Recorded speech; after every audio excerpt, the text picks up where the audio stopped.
NBI Director, kakasuhan ako today for the series of strong statements that I made. Yeah, buddy! Director Matibag, here's another strong statement for you. You're a fucking large piece of shit. Matibag, you know what I told you yesterday? At ngayon, magko-commit ulit ako ng act for which pwede nyo ulit akong kasuhan. At I maintain na hindi illegal yung sinabi ko. Alright, abangan nyo mamaya. Yeah, buddy! Ayun! Huwag po kayong papatibag kay Matibag. Ako si Atty. Harold Respicio, Vice Mayor ng Reyna Mercedes Isabela. Galing sa Northern Luzon, Matibag!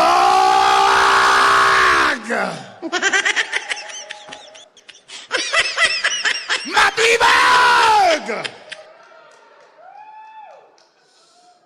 Takot ba kayo kay Matibag? Oy, parang takot na hindi kayo sumasagot. Takot ata kayong makasuhan eh. Oh! Iparinig nyo ito sa NBI sa Manila. Takot ba kayo kay Matibag? Isa pa. Takot ba kayo kay Matibag? Takot ba kayo kay BBM?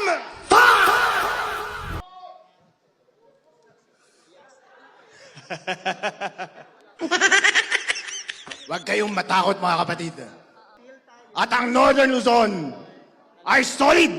Sara Duterte!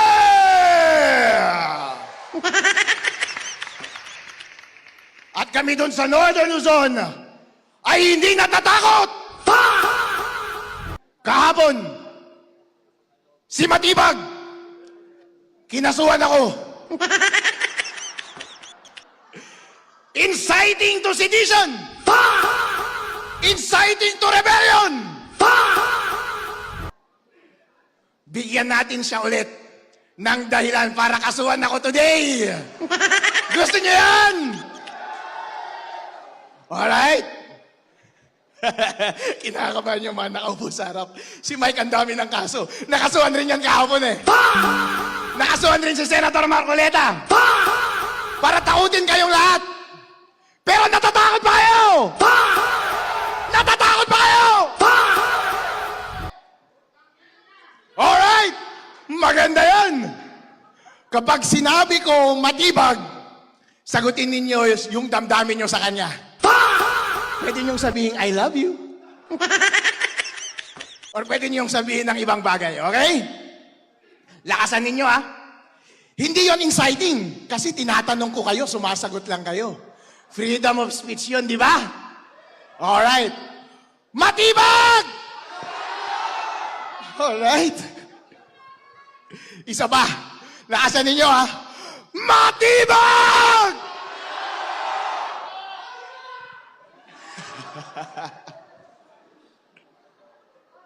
Gusto nyo next BBM?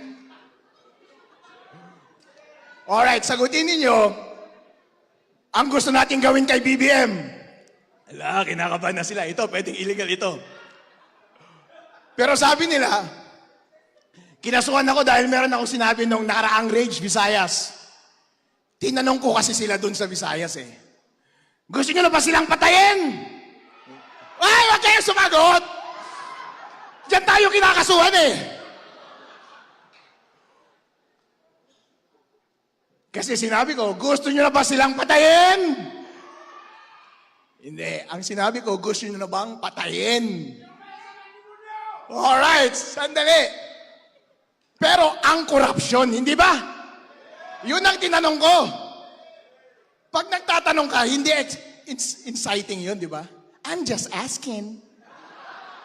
And sumasagot lang kayo. Okay? Ngayon, gusto kong sabihin ninyo, ang gusto nating gawin kay BBM. Alright. Gusto nyo? Alright.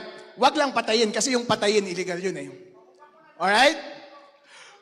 Okay, handa na kayo. Lakasan ninyo. Iparinig nyo kay BBM. Hanggang matakot siya sa kanyang upuan. BBM! Alright. Isa pa. BBM! Okay. Alright. Halo-halo. Pwede. Walang kaso yun. Walang kaso yun. Ito, isang tanong ito. Wala ulit kaso ito.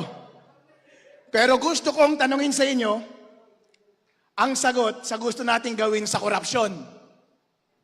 Pwede nating sagutin, panatilihin. Pwede rin naman nating sabihin, patayin. Alright? Lakasan ninyo, ha? Anong gusto nyong gawin sa korupsyon sa Pilipinas? Patayin!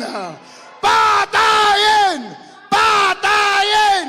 Patayin! Patayin!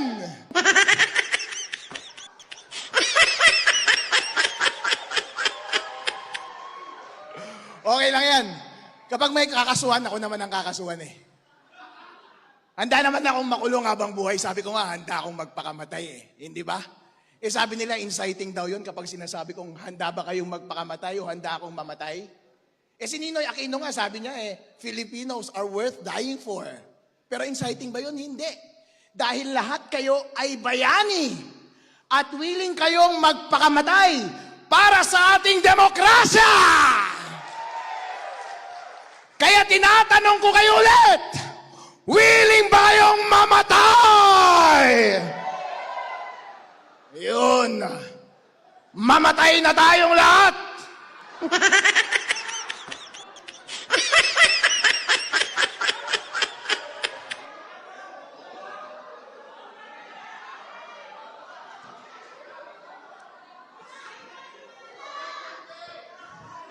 Sino mo unahin natin? Alright. Krimen yan. Kayo ang dapat kasuhan, hindi ako.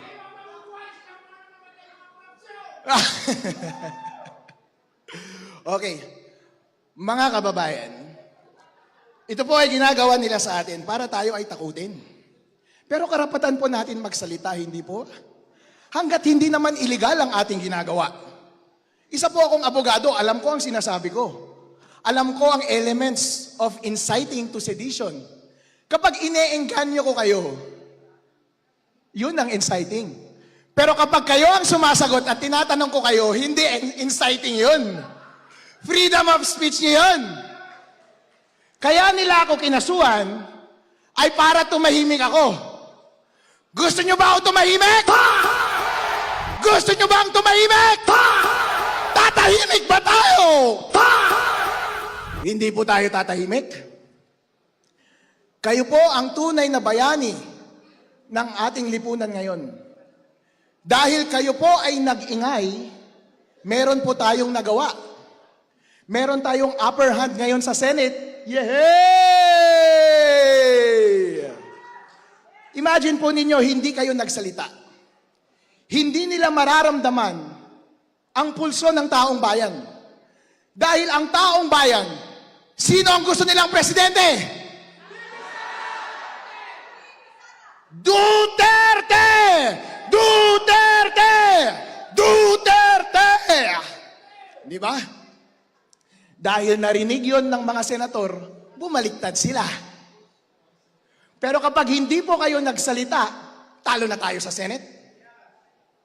At kapag kayo ay pagbibigyan si Boy matibag ngayon at matatakot at tatahimik, yung kanilang istorya niya ang masusunod. At malina ang appreciation ng ating mga elected officials sa Senate. At baka isipin nila gusto natin ng impeachment. Gusto ba natin ng impeachment? Gusto ba natin ng impeachment? Ayun. Kaya magpatuloy po kayo sa pag-iingay. Huwag po kayong papatibag kay matibag. Alright? Atin pong suportahan si VP Sara Duterte hanggang matapos yung impeachment process. At ipagdasal natin sa Panginoon na hawak natin ang mayorya until then. At makakaasa tayo. Huwag po kayong papatibag kay matibag. Iparinig nyo ito sa NBI sa Manila. Takot ba kayo kay matibag? Takot ba kayo kay matibag? Takot ba kayo kay BBM?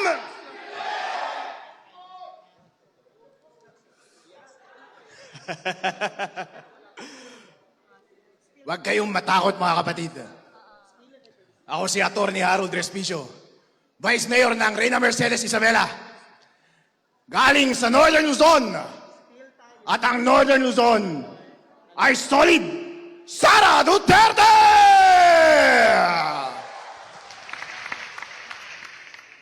At kami doon sa Northern Luzon ay hindi natatakot. Kahapon, si Matibag, kinasuhan ako. Inciting to sedition. Inciting to rebellion. Bigyan natin siya ulit ng dahilan para kasuhan ako today. Gusto niyo yan? Alright? Kinakabahan yung mga nakaupo sa harap. Si Mike ang dami ng kaso. Nakasuhan rin yan kahapon eh. Nakasuhan rin si Senator Marcoleta. Para takutin kayong lahat. Pero natatakot pa kayo! Natatakot pa kayo! Alright! Maganda yan! Kapag sinabi ko matibag, sagutin ninyo yung damdamin nyo sa kanya. Pwede niyong sabihin, I love you. Or pwede niyong sabihin ng ibang bagay, okay? Lakasan ninyo, ha? Hindi yon inciting. Kasi tinatanong ko kayo, sumasagot lang kayo. Freedom of speech yun, di ba? Alright. Matibag! Alright. Isa pa. Lakasan ninyo, ha? Matibag!